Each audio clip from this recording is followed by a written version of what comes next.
नमस्कार, मैं हूं सुरिंदर शर्मा। जम्मू कश्मीर को लेकर जम्मू कश्मीर में चुनाव जो है वो क्यों नहीं हो पा रहे, इसको लेकर अब एक कानूनी लड़ाई भी लड़ने की जो तैयारी है वो की जा रही है। जम्मू कश्मीर में आप जानते हैं कि विधानसभा चुनाव काफ़ी देर से नहीं हो पा रहे। 5 अगस्त 2019 से लेकर जो है वो जम्मू कश्मीर का जो स्टेटस था स्टेट का वो गया, यूटी बन गई और तब से लेकर अब तक जो है वो जम्मू कश्मीर में कहीं भी चुनाव की बात नहीं हो रही, विधानसभा चुनाव की बात नहीं हो रही। हालांकि उससे पहले जो है वो विधानसभा भंग कर दी गई थी और इसको लेकर अब जो कानूनी लड़ाई है उसके लिए कमर कसी है। जम्मू कश्मीर के पूर्व मंत्री पैंथर्स पार्टी के चेयरमैन रहे, उसके बाद कुछ समय के लिए आम आदमी पार्टी में जो है वो शामिल हुए हर्षदेव सिंह। हर्षदेव सिंह की ओर से आज सुप्रीम कोर्ट में एक याचिका जो है वो डाली गई है और इस बात पर जो है वो कि जम्मू कश्मीर में सुप्रीम कोर्ट जो है वो दखल दे चुनाव करवाने के लिए और सुप्रीम कोर्ट की तरफ से जो है वो डायरेक्शंस दी जाएं। सुप्रीम कोर्ट जो है वो इस पर सोमोटो एक्शन ले कि जम्मू कश्मीर में चुनाव ना कराए जाने को लेकर केंद्र सरकार को भी सुप्रीम कोर्ट जो है वो डायरेक्ट करे और इलेक्शन कमीशन ऑफ इंडिया को भी सुप्रीम कोर्ट ऑफ जो इंडिया है वो गाइड करे, डायरेक्ट करे कि जम्मू कश्मीर में जो चुनाव है वो कराए जाए। हर्षदेव सिंह ने इस याचिका में दलीलें दी हैं चूँकि चुनाव जो है वो एक फंडामेंटल राइट है और जम्मू कश्मीर के लोगों का ये एक बुनियादी अधिकार, ये एक संवैधानिक अधिकार, ये एक कॉन्स्टिट्यूशनल अधिकार जो है वो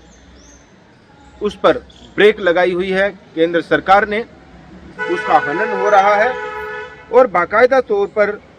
यह भी उसमें दलील दी गई है कि सुप्रीम कोर्ट ने ऐसे कई मामलों में दखल दिया है, दबाव दिया है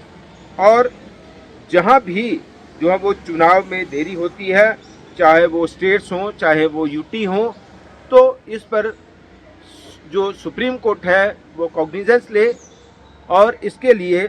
केंद्र सरकार को और इलेक्शन कमीशन ऑफ इंडिया को डायरेक्ट किया जाए कि जम्मू कश्मीर में चुनाव कराए जाएं। और ये जो पिटीशन है ये फाइल की गई है जिनके नाम पर national panthers party leader Manju Singh, Deshraj chairman हैं ब्लॉक डेवलपमेंट काउंसिल रामनगर और अश्री देवी मेंबर हैं डीडीसी उधमपुर। इनके नाम पर ये याचिका जो है वो दायर की गई है और मुख्य तौर पर हर्षदेव सिंह जो है वो इस याचिका में शामिल हैं और इसको लेकर जो है वो ये भी हर्षदेव सिंह के मुताबिक अगर हम बात करें तो ये माना जा रहा है कि अगले कुछ दिनों में इस पर जो है वो सुनवाई हो सकती है। चूँकि ये लिखा गया है matter was likely to be heard by the Supreme Court bench within the next couple of days on the date to be fixed by the Supreme Court registry। तो जो प्रक्रिया रहती है मामलों पर सुनवाई की, उस प्रक्रिया से गुजरने के बाद ये उम्मीद जताई जा रही है कि कुछ दिनों में, अगले 2-3 दिनों में जो है वो इस पर सुनवाई हो सकती है। और ये जो पहल है ये की है पूर्व मंत्री हर्षदेव सिंह की ओर से। आपको बताते चलें कि इलेक्शन कमीशन ऑफ इंडिया को भी कई बार जम्मू कश्मीर के राजनेताओं ने और राजनीतिक दलों ने अप्रोच किया है। मार्च महीने में, इसी साल के मार्च महीने में एक 13 सदस्यीय डेलीगेशन फारूक अब्दुल्ला की अध्यक्षता में, अगुवाई में इलेक्शन कमीशन ऑफ इंडिया से भी मिला था और जम्मू कश्मीर के हालात पर चर्चा करने के साथ साथ जम्मू कश्मीर में चुनाव कराए जाने को लेकर भी अपील की गई थी, कहा गया था और उसमें इलेक्शन कमीशन ऑफ इंडिया ने भी भरोसा दिया था कि जम्मू कश्मीर में जो 2-3 पैरामीटर्स हैं, एक तो यहाँ का माहौल कैसा है, दूसरा इस मौसम और ये सब चीज़ें, उसके आधार पर जम्मू कश्मीर में तुरंत चुनाव करवाए जाने की जो संभावना है या भरोसा है वो इलेक्शन कमीशन ऑफ इंडिया ने दिया था। लेकिन उसके ऊपर अभी तक फिलहाल कोई पेशरफ्त जो है वो हमें लगता है नहीं हो पाई और अब इस पर कानूनी लड़ाई के लिए पहल की है हर्षदेव सिंह ने और इस दिशा में जम्मू कश्मीर में फौरन तुरंत चुनाव कराए जाने को लेकर हर्षदेव सिंह ने सुप्रीम कोर्ट में एक याचिका जो है वो दाखिल की है। अब देखना होगा कि इस मामले पर सुप्रीम कोर्ट में जब सुनवाई होती है तो क्या सुप्रीम कोर्ट केंद्र सरकार को और इलेक्शन कमीशन ऑफ इंडिया को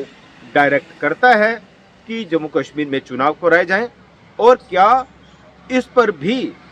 नजर रहेगी कि क्या किसी टाइम बाउंड मैनर में जो है वो सुप्रीम कोर्ट ये कहता है कि टाइम बाउंड मैनर में, यानी 1 महीने में, 2 महीने में या 3 महीने में जो भी समय अवधि रहती है, क्या टाइम बाउंड मैनर में सुप्रीम कोर्ट जो है वो केंद्र सरकार को और इलेक्शन कमीशन ऑफ इंडिया को जम्मू कश्मीर में चुनाव कराए जाने के लिए दखल और दबाव बनाता है, उस पर भी हमारी नजर रहेगी। फिलहाल ये एक बड़ी जानकारी। नमस्कार।